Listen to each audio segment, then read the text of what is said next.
امام علی علیہ السلام کی خدمت میں ایک شخص اداس ہو کے آیا اور عرض کرنے لگا، یا علی، مجھے زندگی کا وہ راز سمجھائیں جس سے انسان اگر واقف ہو جائے تو دنیا اس کی مٹھی میں آ جائے۔ بس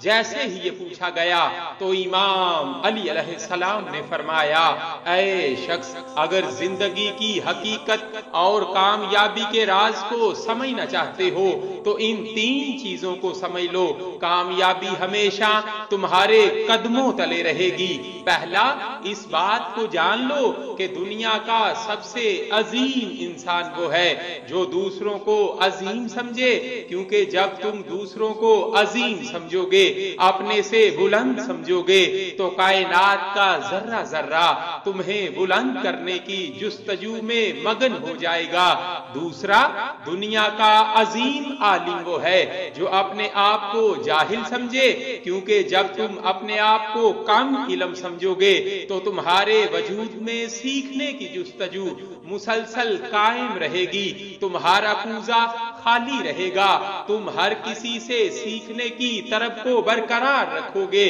اور یوں ہر روز تم ایک نئی بات سیکھ کے کامیابی کی طرف ایک نیا قدم بڑھاتے رہو گے۔ اور تیسرا، دنیا کی سب سے بڑی خوشی یہ ہے کہ انسان خوشی کی حقیقت کو حقیر سمجھنے لگے، کیونکہ اس دنیا میں جو انسان صرف اپنی خوشیوں کے پیچھے بھاگتا رہتا ہے وہ اپنے آپ کو اور اپنے وقت کو گنوا لیتا ہے، کیونکہ خوشی کی حقیقت سوائے دھوکے کے کچھ نہیں۔ اور جو انسان اپنے مقصد کی فکر کرتا ہے تو وہ اپنے مقصد کو پا کر اپنی منزل تک پہنچ جاتا ہے۔ اگر دنیا میں کامیاب رہنا چاہتے ہو تو ان تین چیزوں کو جان لو، دنیا کے تمام حقائق واضح ہونے لگیں گے اور ہر کامیابی ہمیشہ تمہارے قدموں تلے رہے گی۔